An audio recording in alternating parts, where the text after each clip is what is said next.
Jai Bharat.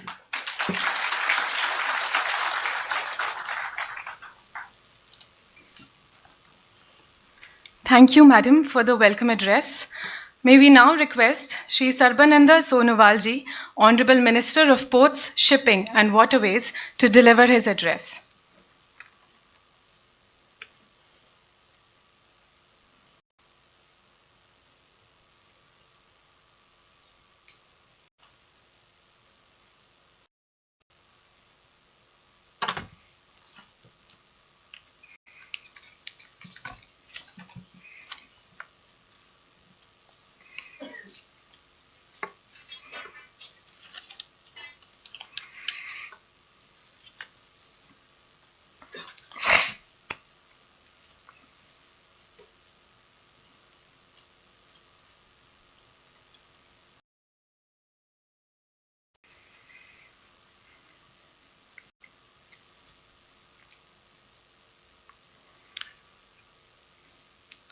नमस्कार। भारतीय ज्ञान प्रणाली आज इस अवसर पर हमारे बीच उपस्थित भारत की परम आदरणीय माननीय उपराष्ट्रपति श्री जगदीप धनखड़ जी, हमारे बीच उपस्थित माननीय डॉक्टर सुदेश धनखड़ जी, जवाहरलाल नेहरू विश्वविद्यालय की सम्मानित कुलपति प्रोफेसर शांतिश्री धूलीपुरी पंडित जी, प्रोफेसर MS क्षेत्र जी, JNU के सम्मानित शिक्षकगण और हमारे बीच उपस्थित सभी महानुभाव। Today is a very, very important day for all of us. First of all, let me express my heartfelt gratitude to JNU, IKS and Heritage Association, and Srimanta Sankardev Special Center of Indic Studies, JNU, for organizing this first annual academic conference on Indian knowledge system, for inviting me to the inaugural ceremony today. India has a legitimate heritage in the form of its ancient knowledge system to be truly proud of, without requiring outside validation. We have a huge corpus of literature covering all aspects of life by reflecting its own experiences and using its own metaphysics. Our Vedas, Samhitas, Upanishad included treatises on the philosophical aspect and deep discussion on the body, soul, nature, consciousness, and the universe. From Ayurveda, which included medical and surgical science and foundational texts such as Susruta, Samhita, Saraka, Samhita, to Ayurveda, including texts such as Kautilya's Arthashastra, Niti Sutra, Panchatantra, Hitopadesha, dealing with economics, political science, defense, trade and commerce, civil and military engineering, etc. Our ancient Indian knowledge system is an ocean of deep wisdom. Repeated foreign invasion resulted in a sense from production to protections of generated knowledge, and over a period due to the constant colonial onslaught, knowledge output was put to a stop. Independence should have brought about a sense, but unfortunately, a heavy colonial mindset weighs upon our intellectual, academics, and educated Indians who continue to parrot the same understanding as the colonizers. Very few turn to question the colonial narratives. Knowledge comes through three levels of mind: instinct, intellect, and intuition. Aurobindo says that the highest knowledge state of the civilization in the past was that of intuition, where the rishis played a primary role. The age of reason was in fact a degeneration of the state of civilization. India's rich and advanced knowledge system have been forgotten and overshadowed by other traditions. The archival material of the colonial description of Indian sciences and technologies seriously undermine the legitimacy of standard perception about Indian society. Government led by late Sri Atal Bihari Vajpayee, recognizing the need to preserve and promote the Indian system of medicine, created the Department of Ayurveda, Yoga and Naturopathy, Unani, Siddha, and Homeopathy in 2003. For decades, this ancient knowledge was sidelined by previous government, treated as outdated rather than invaluables. The change under Prime Minister Narendra Modi's leadership, which restored pride and purpose to India's traditional medical heritage. For reviving the profound knowledge of our ancient knowledge systems, medicines under the Indian knowledge system, the central government under the leadership of our Honorable Prime Minister Narendra Modi formed the Ministry of Ayush in 2014.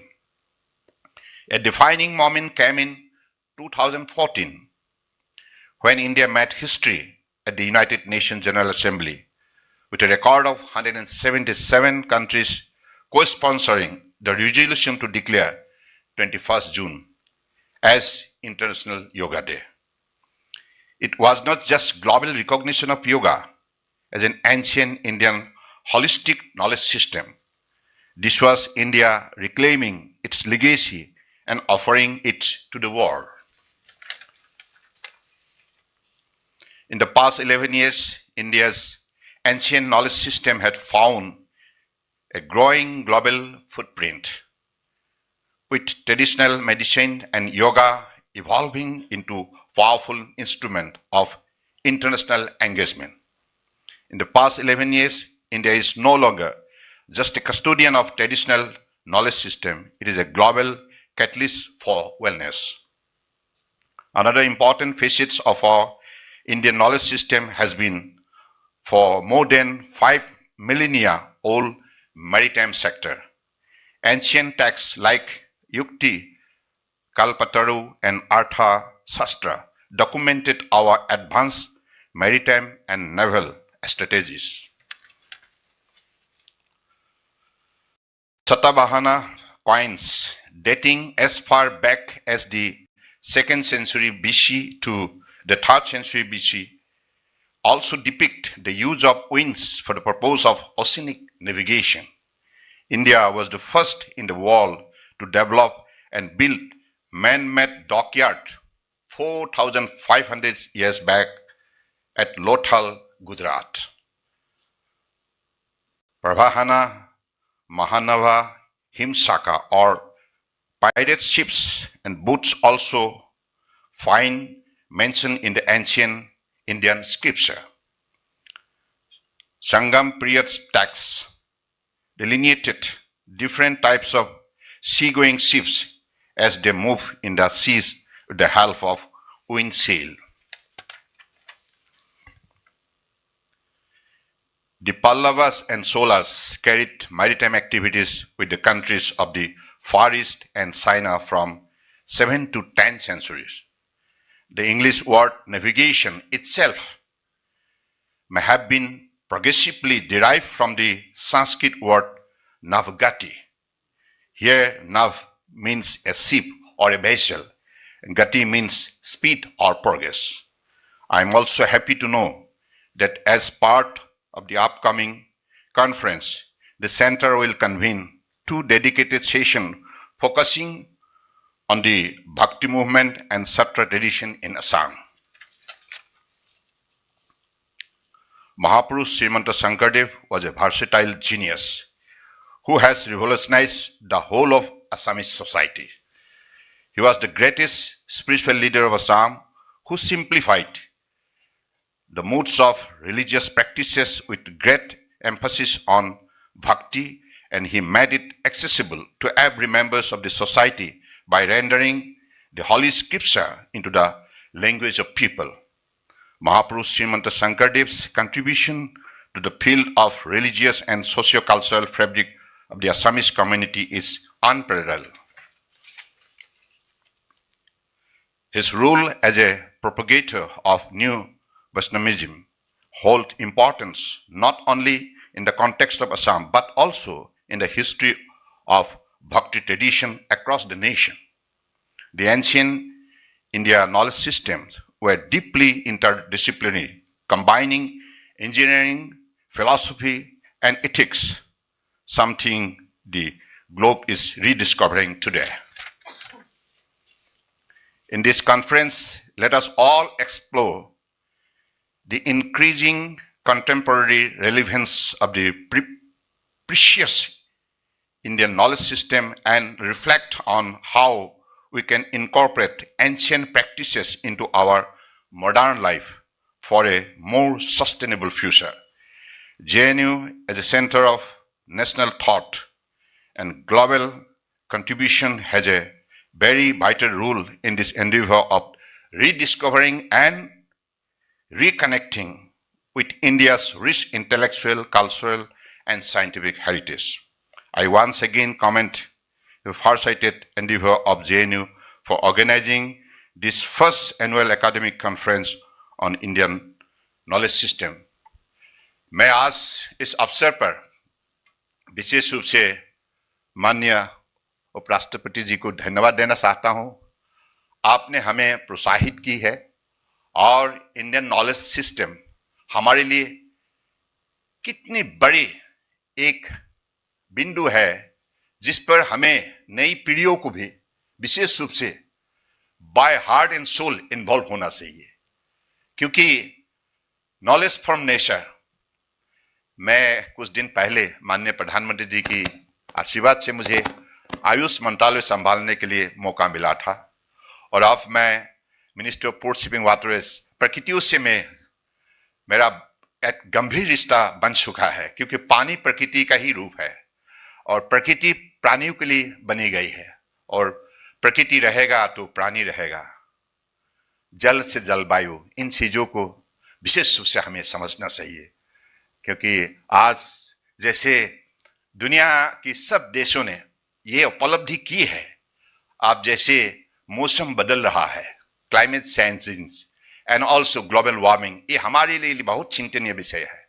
तो इसका साथ मुकाबला कैसे करें? Through climate action हम प्रकृति का ख्याल रखें। आज कुछ समय पहले हमें परम आदरणीय उपराष्ट्रपति जी की मार्गदर्शन से और हमारे जेएनयू की बड़े काबिल हमारे वाइस चांसलर और मैडम उपराष्ट्रपति जी की सभी की उपस्थिति में आज हमें एक पेड़ मां के नाम ये कार्यक्रम में भाग लेने के लिए मुझे मौका मिला। इसके लिए मैं बहुत बहुत धन्यवाद देता हूं, क्योंकि ये कार्यक्रम इतना महत्वपूर्ण है हमारे लिए, खुद के लिए है, क्योंकि कोविड कालखंड में हमने ये महसूस की है, अगर ऑक्सीजन नहीं दिया तो प्रकृति ने हम सब मर जाते। That is why I firmly believe economy not at the cost of ecology and environment. Economy and ecology and environment must grow hand in hand. Water to wisdom, water to weather, water to the wealth, water to the world. जलमार्ग ने हमें वो व्यवस्था प्रदान की है कितनी बड़ी उपलब्धि है। तो इसलिए मैं तो चाहूंगा ये इंडियन नॉलेज सिस्टम जो हमारे ऋषि मुनियों ने तपस्या कालखंड में बहुत बड़ी शक्ति हासिल की है और शक्ति हमें उन्होंने दे के गए हैं, ये हमारे विरासत की जो भी शक्ति है और हमारे सांस्कृतिक जो धरोहर है, इन चीज को हम अगर मान्यता दे तो हमारी 21वीं शादी में परम आदरणीय प्रधानमंत्री जी ने हमें लक्ष्य दी है, अगली 25 साल के अंदर अमृत कालखंड के अंदर हमें भारत को आत्मनिर्भर भारत बनानी है। भारत ही महाभारत है, ये मैं अंदर से महसूस करता हूं। महाशक्तिशाली है, महाशांति है, महाज्ञानी है। तो ये हमारे सबसे बड़े शक्ति का आधार है। तो आज मैं तो कहूंगा माननीय उपराष्ट्रपति, one of the tallest legal luminary of the country, I always respect him because whenever he goes and he address, always he enlightened us. So with these few words, आप सभी यहाँ उपस्थित सभी को मैं अपने हृदय से आपके चरणों में कोटि कोटि प्रणाम। नमस्कार।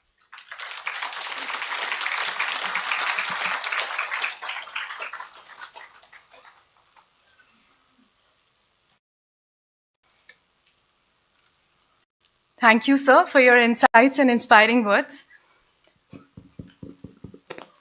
May we now request Honorable Vice President of India, Shri Jagdeep Dhankar ji, to deliver his keynote address.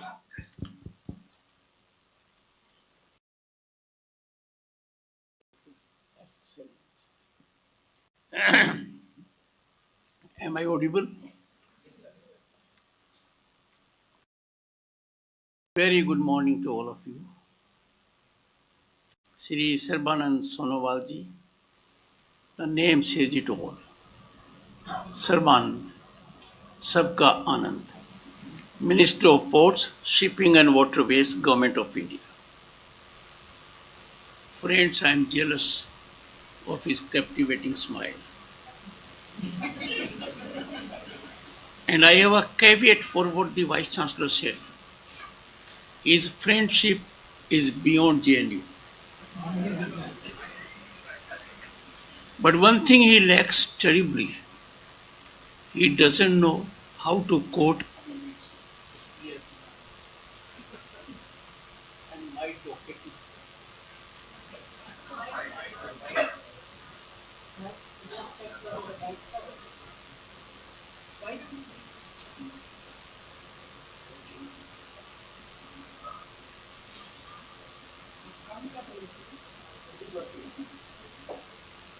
Is it working? No, sir. No. And audience is never wrong.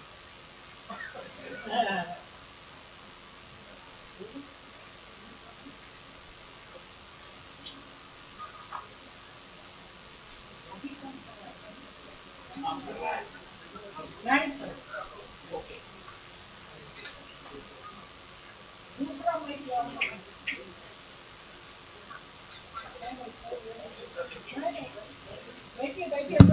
अच्छा okay okay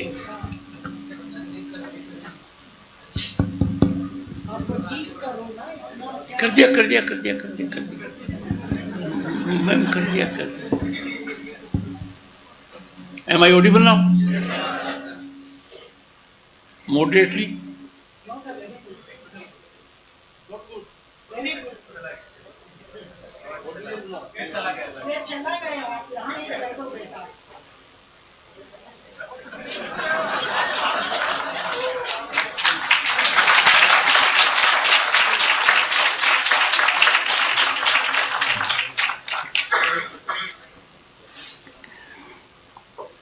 Well, I was saying that Shri Sarbananda Sonowal ji lacks one thing terribly. He doesn't know how to quote enemies because he has none.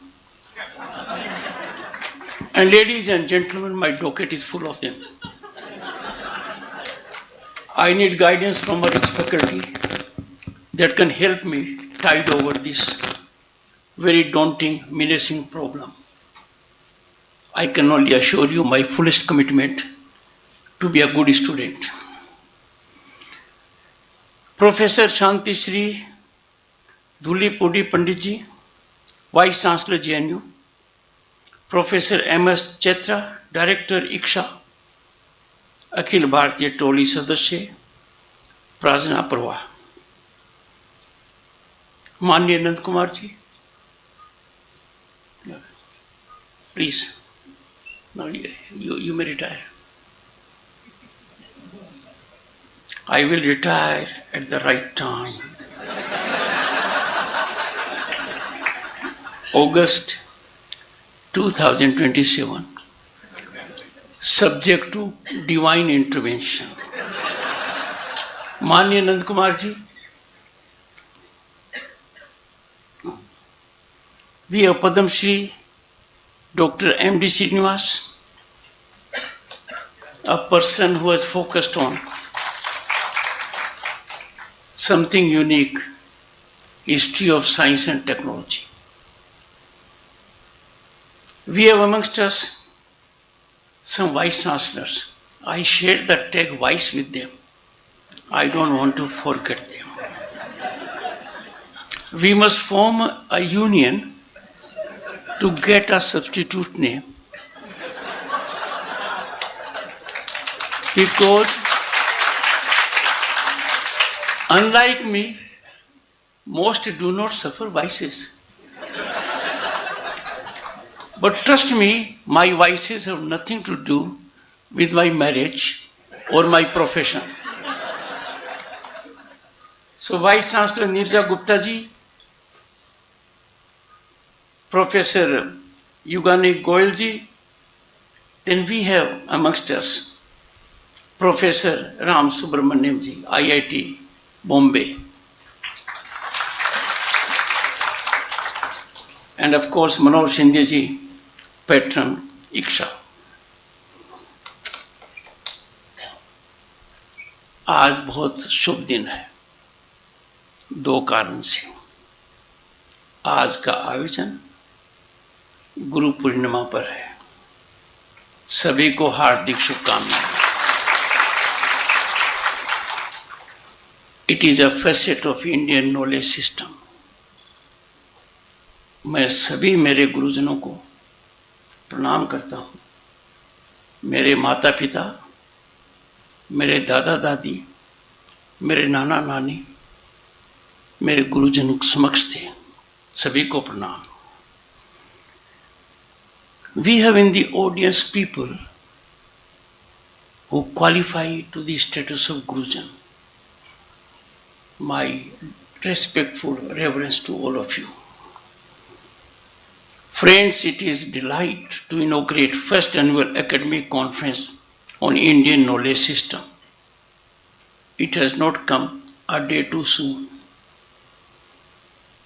My warmest compliments to the JNU and ICSA for pioneering this initiative, much needed initiative and contemporaneously highly relevant.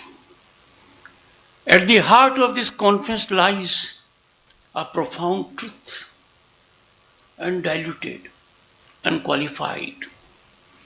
India is not just a political construct. It is much beyond. It wasn't formed in the mid-20th century. It's a civilizational continent, a flowing river of consciousness, inquiry and learning that has endured, as was reflected by Sri Sonowal ji, across millennia. I have a small caveat. Mine is not a keynote address. Sonowal ji imparted a keynote address. Friends, countries live in centuries.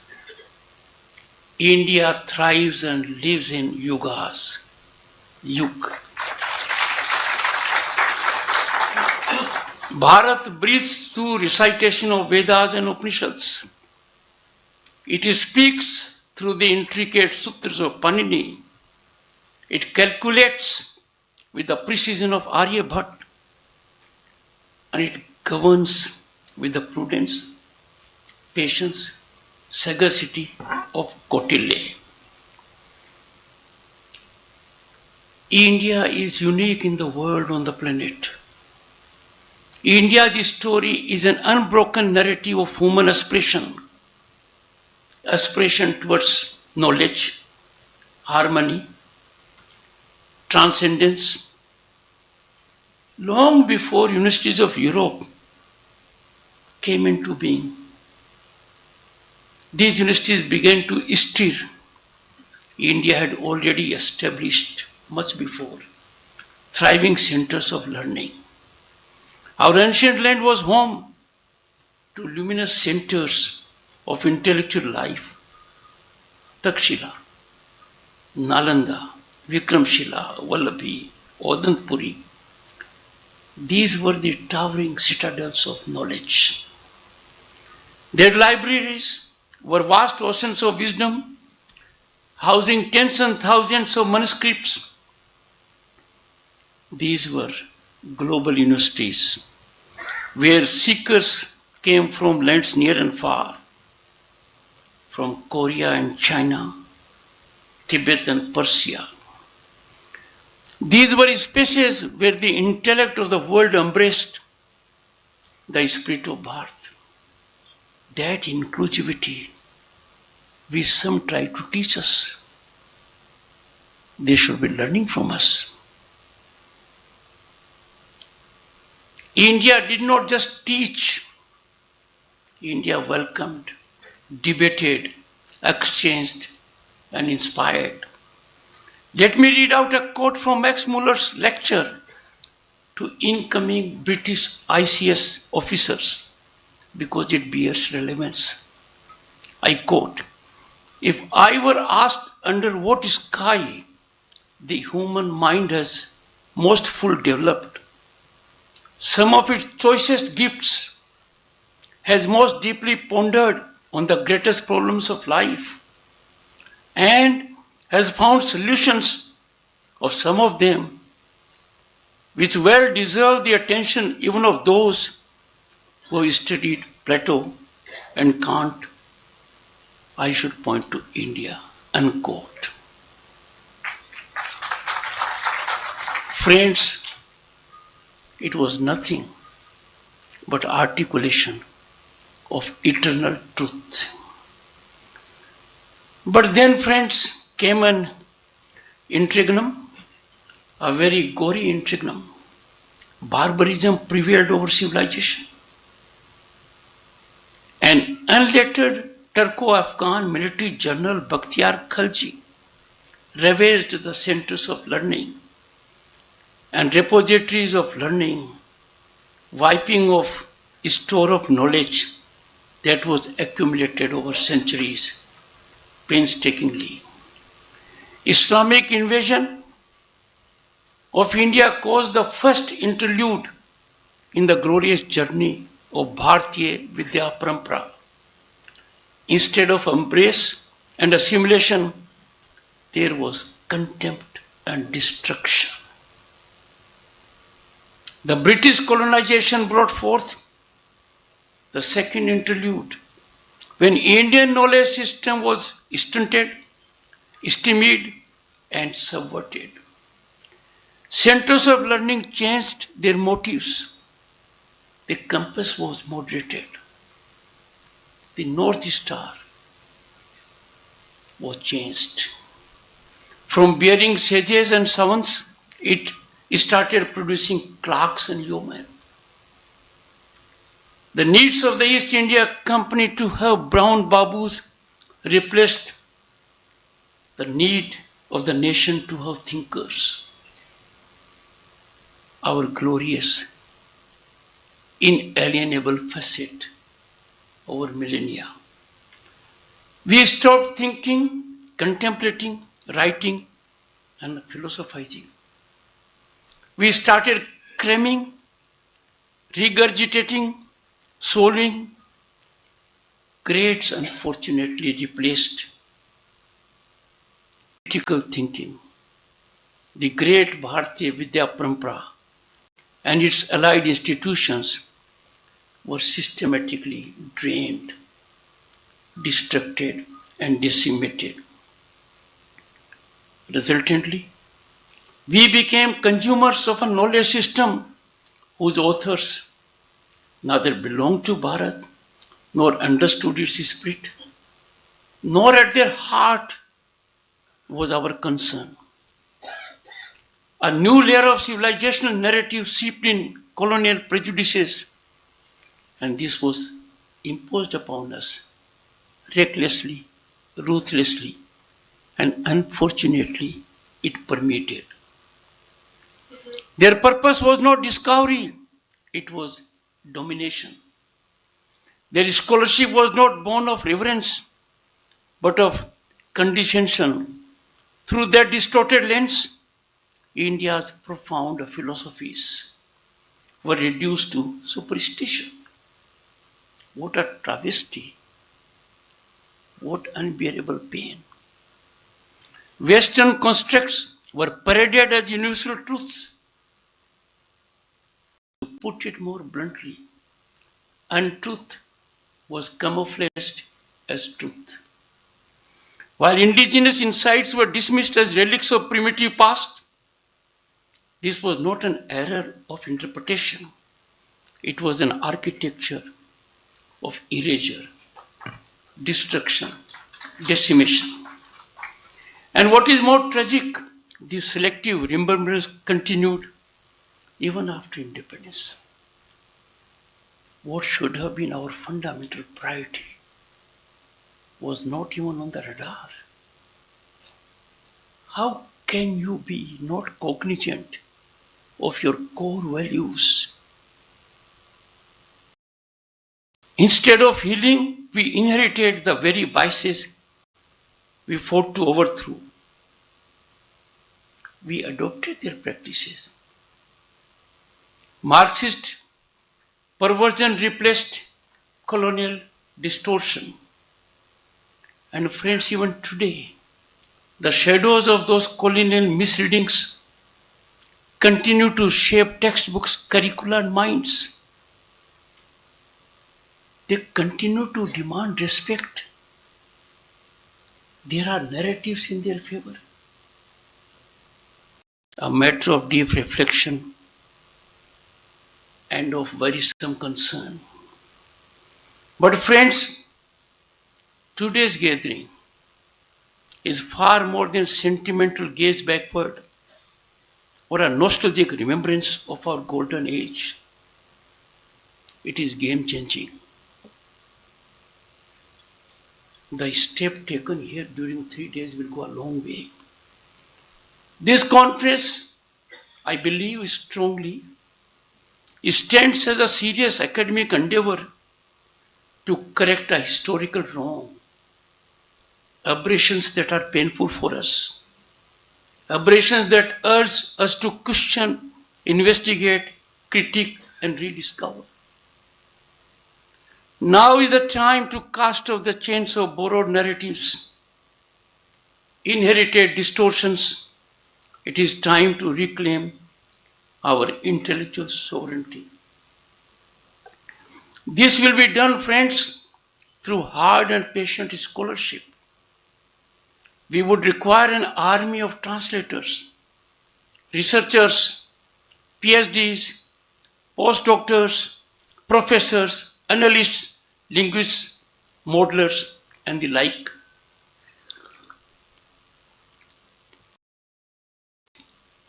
There is growing need, an urgent need, to bridge what is often seen as a divide between tradition and modernity. It doesn't exist. This divide is artificial and intellectually lazy. The wisdom of the past does not obstruct innovation, rather, it inspires it. The metaphysical can speak to the material. Spiritual insight can coexist with scientific precision. But then you have to know what is spiritual insight. The Rig Veda hymns to the cosmos can find new relevance in the age of astrophysics. The Charak Samhita can be read alongside global debates on public health ethics. As we navigate a fractured world, we are stunned by global conflagrations. So we are faced with a fractured world, knowledge systems that have long reflected on the interplay between mind and matter, the individual and the cosmos. Duty and consequence become relevant and vital to shaping thoughtful, enduring responses. This can emanate only from this land for the benefit of the global community. India must not merely import global narratives. We do it thinking they are full of worth. It must contribute to shaping them. And that can only happen when we build an ecosystem that values and rigorously studies our own traditions. And for this, friends, we need universities like JNU to take the lead. Ma'am, congratulations. You must be laboratories of this great intellectual reinvigoration and ideation. You must create spaces where historians work alongside coders, Sanskritists alongside biologists, ethicists alongside engineers. This conference is a crucial step to building that ecosystem.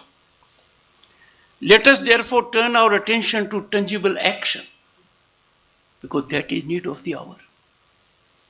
The creation of digitized repositories of classical Indian texts is an urgent priority, covering all classical languages such as Sanskrit, Tamil, Pali, and Prakrit, to name just few. These repositories should be made widely accessible, enabling scholars in India and researchers around the world to engage meaningfully with these sources. Equally essential is the development of training programs that empower young scholars with robust methodological tools, blending philosophy, computational analysis, ethnography, and comparative inquiry to deepen their engagement with Indian knowledge system. Friends, be ever mindful. Knowledge resides beyond manuscripts. It lives in communities, in embodied practices, in the intergenerational transmission of wisdom.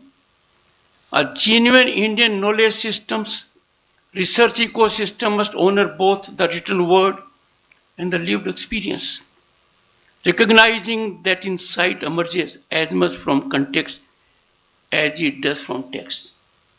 थोड़ा ध्यान दीजिए किंवदंतियां, नानी दादी के नुस्खे.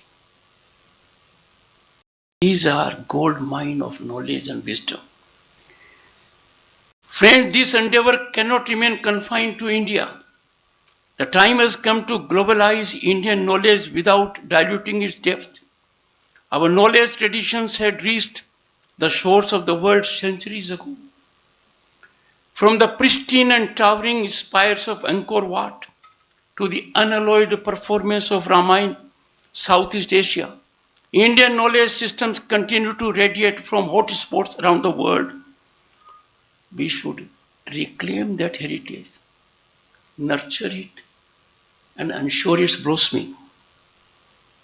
We should continue to connect to the roots of Bharat.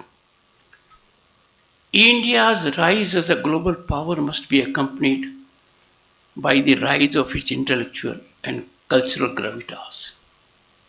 This is very significant. Rise without this is not lasting.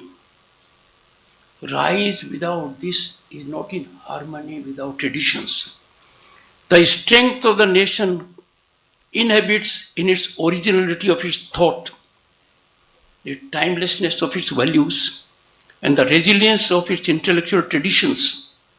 That is the kind of soft power that endures, and soft power is potent in the world we live. The power that inheres in IKS is no less than nuclear one. IKS is a means to convert contemporary challenges, including those emanating from disruptive technologies, into opportunities. Bharat today is no longer a nation with potential. Bharat today is bold and confident, continually on the rise in recent years. Indian knowledge systems can be enabler of soft diplomacy prowess if so exploited. Bharat need neither be on the back foot. We are quickly on the back foot. Some narrative has emanated from somewhere on the planet. Some calibration has taken place elsewhere. Bharat need neither be on back foot on narratives and calibrations from outside. Our polity must try and attain that status, not to fall easy prey to such orchestrated, sinister designs. Our knowledge systems ordain uncompromising, unflinching commitment to nationalism. Nation always first. It is not optional. It is the only option. In global context, with enviable development trajectory in last few years, Bharat has emerged as the most aspirational global nation. Indian knowledge systems need fullest unleashing and exploitation to satiate the ambitions of our youth dividend. In an age of climate anxiety, ethical artificial intelligence and mental health crisis, Indian knowledge systems offer soothing insights. Modern frameworks are only beginning to glimpse. From Angkor Wat's Silhouettes to Ramayana in Southeast Asia, from yoga in Europe to Ayurveda in Silicon Valley, Indian knowledge systems have been our longest running back channel diplomacy. Friends, time to invest in digitizing ancient manuscripts in Sanskrit, Tamil, Pali, Prakrit, making these globally accessible. Our soft diplomacy will get cutting edge if the world comes to be exposed fully to our Indian knowledge resource, its depth. Friend, the journey we are embarking upon today is not a short one.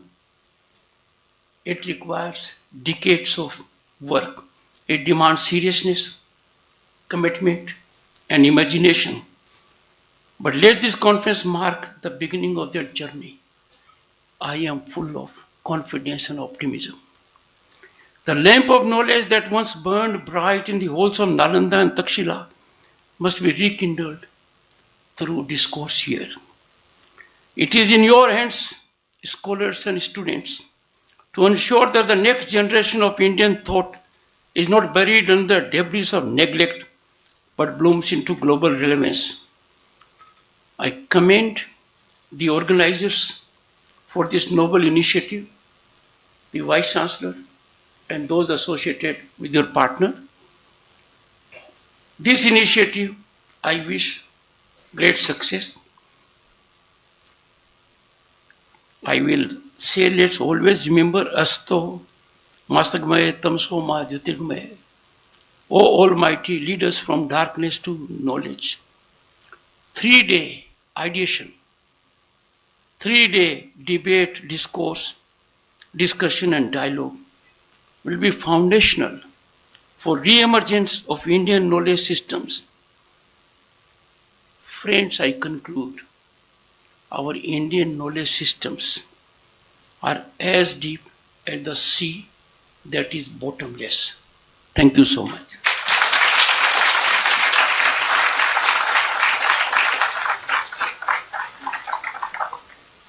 Thank you, sir, for this enlightening address. Please rise for the national anthem. Jana Gana मन अधिनायक जय हे भारत भाग्य विधाता पंजाब सिंध गुजरात मराठा द्राविड उत्कल बंगा विंध्य हिमाचल यमुना गंगा उच्चल जलधि तरंगा तव शुभ नामे जागे तव शुभ आशीष मांगे गाहे तव जय गाथा जन गण मंगलदायक जय हे भारत भाग्य विधाता